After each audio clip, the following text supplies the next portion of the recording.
hari ini? Alhamdulillah baik. Kalau boleh tahu, nama Mbak siapa? Nama saya Nur Sasi Maulida, biasa dipanggil Sasi. Oke, Mbak Sasi. Ke sini Mbak Sasi naik apa? Naik motor? Sendiri atau sama teman atau diantar, Mbak? Iya, sendiri. Mandiri ya, Mbak. Kalau boleh tahu, Mbak Sasi ini tahu dari mana alamat sini?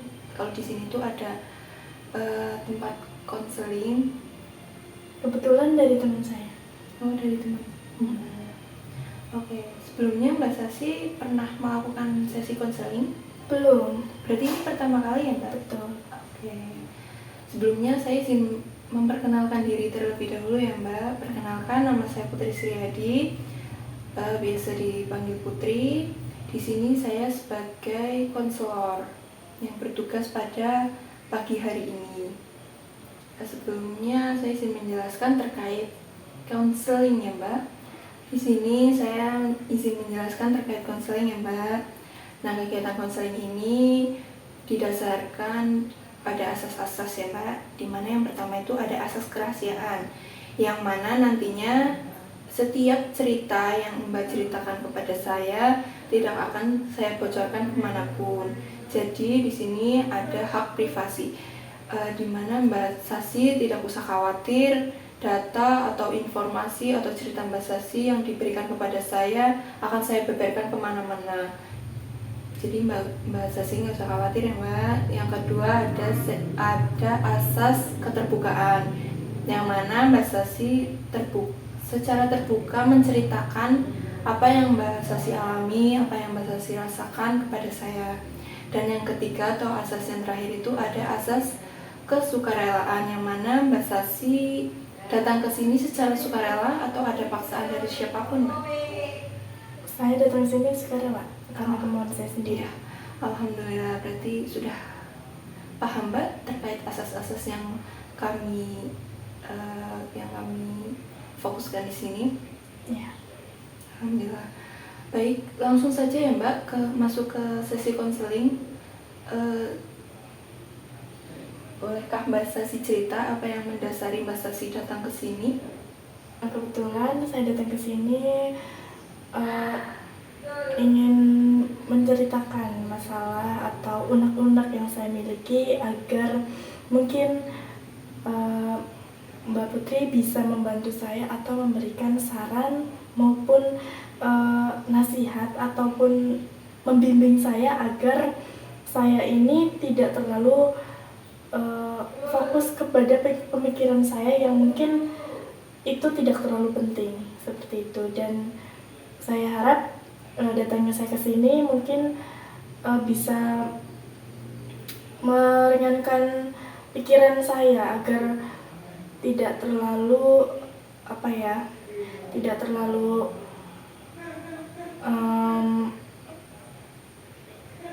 tidak terlalu banyak unek-unek yang saya miliki. Seperti itu, Mbak. Oke, kalau boleh tahu aktivitas sehari-hari Mbak Sasi itu apa?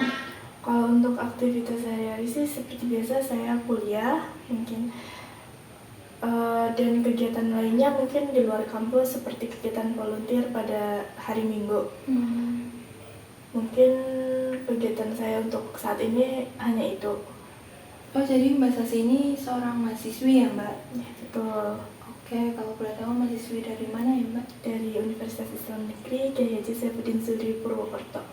Oke, fokus ke masalah yang tadi, bolehkah saya mengetahui lebih dalam atau lebih rinci apa yang Mbak Sasi rasakan terkait permasalahan Mbak Sasi? Mungkin kalau untuk saat ini ya, Mbak, kalau saya kan mungkin kesibukannya cuma kuliah dan juga kegiatan volunteer yang dimana mungkin kadang-kadang saya kepikiran hal yang mungkin sebenarnya itu tidak penting. Dan datangnya saya ke sini berharap biar Mbak Putri itu mungkin memberikan arahan yang lebih baik pada saya supaya kedepannya saya bisa lebih fokus kepada hal-hal yang lebih positif lagi, mengisi waktu luang dengan baik, dan juga selalu berpikir positif serta tidak selalu menyimpan hal-hal yang tidak penting ataupun unek-unek yang saya miliki.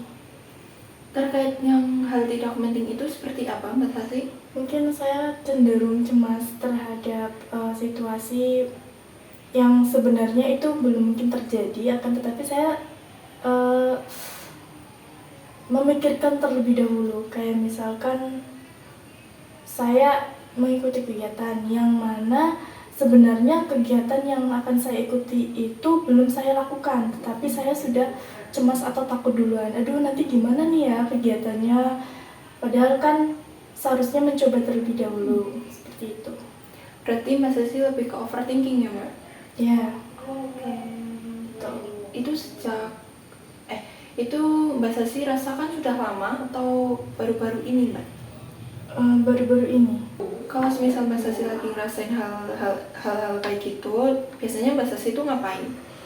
Sebenarnya saya masih bisa berpikir positif. Dengan hal itu saya juga coba berpikir jernih dan juga tidak mengambil hal-hal ceroboh agar saya juga masih terjaga dengan pikiran saya agar tidak terlalu terfikirkan terus-menerus. Saya melampiaskan hal tersebut dengan beristirahat, misalnya tidur ataupun makan makanan enak dan juga membaca buku ataupun refreshing dan berolahraga.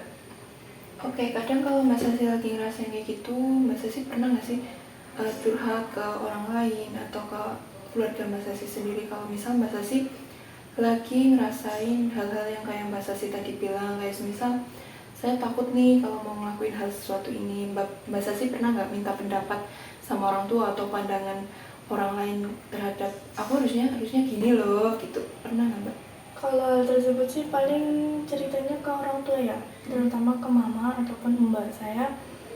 Dan nggak semua apa yang saya alami itu saya ceritakan, mungkin hal-hal terpenting saja, misal hal yang terjadi hari ini, seperti itu sih. Oke, jadi Mbak Sasi di sini juga cerita ya sama orang tua atau keluarga Mbak Sasi. Pernah nggak Mbak Sasi cerita sama teman-teman Mbak Sasi kalau misal Mbak Sasi itu lagi ngerasain hal tersebut? Kalau ke teman nggak terlalu sih, paling kayak sekedar cerita aja, cuman nggak yang mendalam gitu Mbak. Nah, kalau Mbak Sasi lagi overthinking atau Mbak Sasi lagi mikir-mikir hal yang kayak gitu, ngaruh nggak sih Mbak sama perilaku Mbak Sasi atau sikap Mbak Sasi kepada sosialnya Mbak Sasi? Kalau untuk ke sosial nggak terlalu sih, saya coba untuk tetap menyesuaikan dengan baik dan menahan ego atau emosi saya sendiri. Dan kalau untuk kegiatan sehari-hari ya mungkin saya kan kalau misal lagi ngerasa overthinking itu kan kayak rasanya capek ya Mbak, jadi paling cuma istirahat aja sih, seperti itu. Berarti Mbak Sasi udah bisa kayak memanage diri Mbak Sasi sendiri ya, terkait emosi Mbak Sasi atau gimana yang mana nantinya berdampak sama sosialnya Mbak Sasi. Selanjutnya sering nggak Mbak ngerasain kayak gitu? Kalau dibilang sering banget itu sih enggak, cuman kadang-kadang. Dan saya juga merasa ya ibarat roda itu berputar, jadi nggak selamanya overthinking dan nggak selamanya itu kayak ngerasa happy terus, itu enggak. Nah, tadi kan sama sosialnya. Nah, sekarang itu kalau boleh tahu, kalau misal Mbak lagi gitu ngaruh nggak sama kuliah? Yang mana Mbak Sasi ini kan seorang mahasiswi. Kalau untuk kuliah sih enggak sih Mbak, saya tetap menyesuaikan. Cuman kadang kalau misal untuk kuliah saya kadang sering lebih merasa capek mungkin ya, karena berinteraksi lagi dengan orang yang mana itu agak menguras energi. Paling itu sih Mbak. Oke, yang mana tadi Mbak Sasi bilang kalau Mbak Sasi itu ingin merubah pikiran Mbak Sasi yang negatif menjadi yang positif ya Mbak, dan menghilangkan rasa overthinking Mbak Sasi. Nah, kalau saya boleh tahu, Mbak Sasi itu kadang overthinking atau rasa pikiran yang negatif itu muncul karena apa sih Mbak? Mungkin yang pertama itu saya ngerasanya ya Mbak, kan kedua orang tua saya sudah berumur dan saya juga anak terakhir. Saya pengennya itu bisa menjalankan pendidikan dengan baik dan juga bisa lulus tepat waktu. Dan kadang tuh overthinkingnya, aduh saya bisa nggak ya nanti kalau misalkan kuliah itu lulus tepat waktu dengan predikat cum laude, kayak gitu sih Mbak.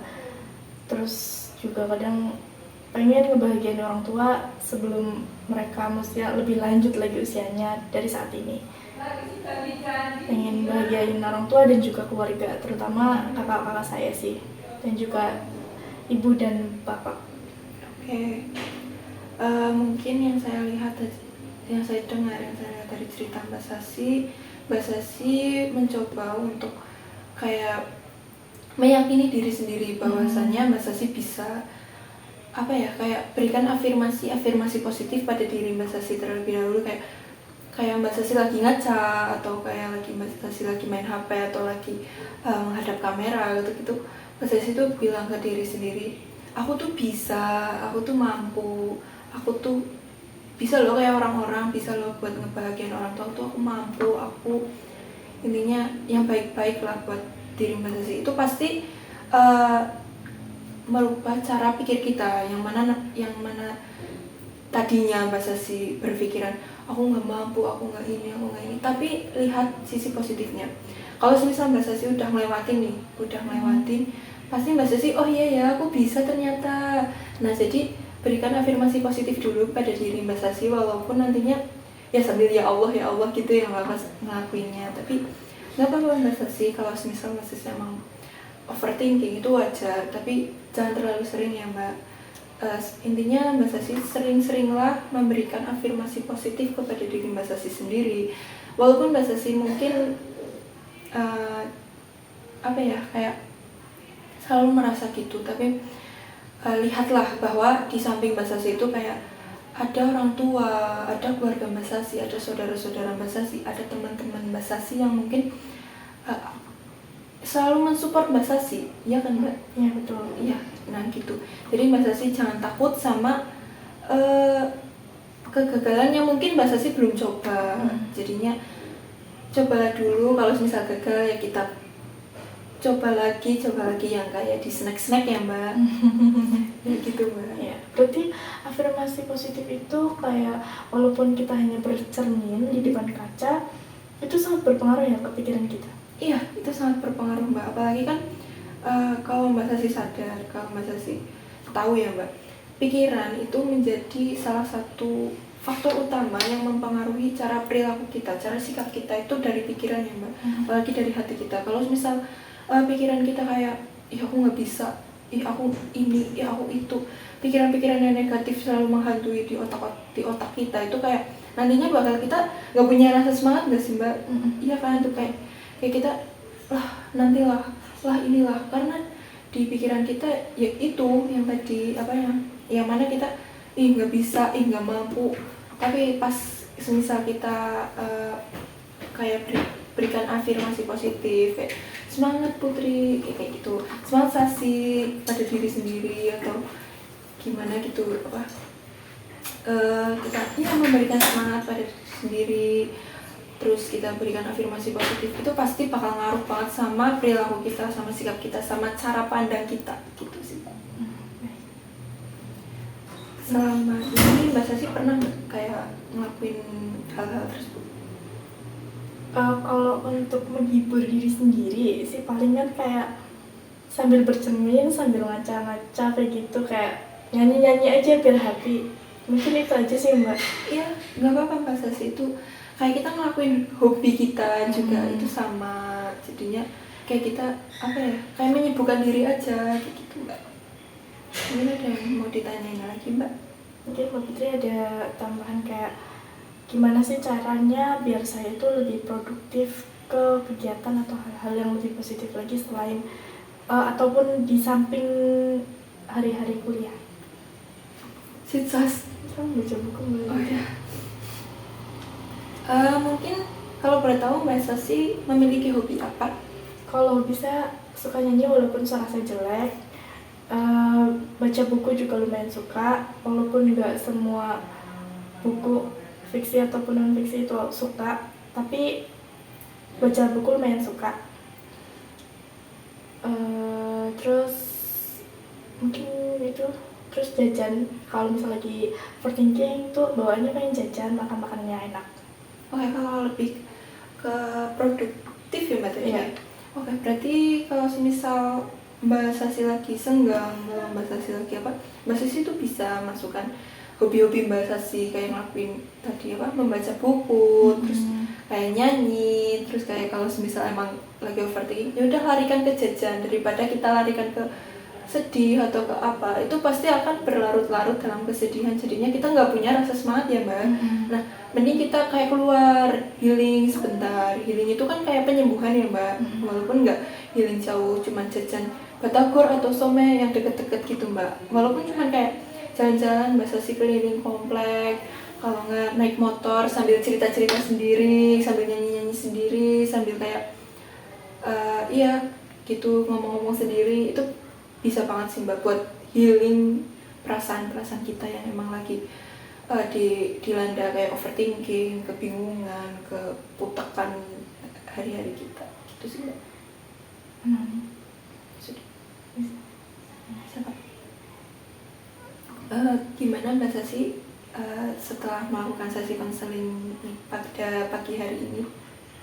Cukup, terima kasih Mbak Putri atas masukannya. Mungkin lain waktu kedepannya mungkin saya bisa lebih mengisi waktu senggang kuliah dengan membaca buku ataupun berolahraga, atau mengisi kebutuhan pikiran dengan mencari ke apa ya, biar pikiran itu tetap happy gitu ya Mbak, dengan jajan ataupun hal-hal yang lain. Gimana Mbak perasaannya setelah melakukan sesi konseling pada pagi hari ini? Lebih baik, juga lebih plong. Alhamdulillah. Ya, mungkin saya juga harus belajar biar bisa mengatur waktu dan juga selalu mengisi hal-hal senggang, mengisi waktu senggang dengan hal-hal yang baik dan juga produktif. Mungkin seperti itu. Oke, mungkin Mbak Sasi juga jangan melupakan diri sendiri ya Mbak. Boleh baik sama orang lain, tapi juga lebih apa ya, kayak baik dulu pada diri kita sendiri. Kadang kan kita suka lupa ya Mbak sama diri kita sendiri. Jadi itu sih Mbak, tambahan dari saya. Mbak Sasi tetap semangat, berikan afirmasi positif pada diri Mbak Sasi agar pikiran-pikiran Mbak Sasi yang emang negatif itu bisa hilang dan bisa digantikan kepada pikiran yang lebih positif, dan tindakan atau nantinya jalan Mbak Sasi ke depan bisa lebih baik dan bisa bermanfaat bagi orang lain. Ya mungkin itu ya Mbak yang dapat saya sampaikan, yang kurang lebihnya mungkin seperti itu. Mohon maaf jika ada kesalahan dari tutur kata. Saya akhiri sesi konseling pada pagi hari ini ya Mbak. Terima kasih telah mau menceritakan semua perasaan yang Mbak Sasi rasakan, yang Mbak Sasi alami kepada saya dan percaya kepada saya. Terima kasih. Saya tutup. Wassalamualaikum warahmatullahi wabarakatuh. Waalaikumsalam warahmatullahi wabarakatuh.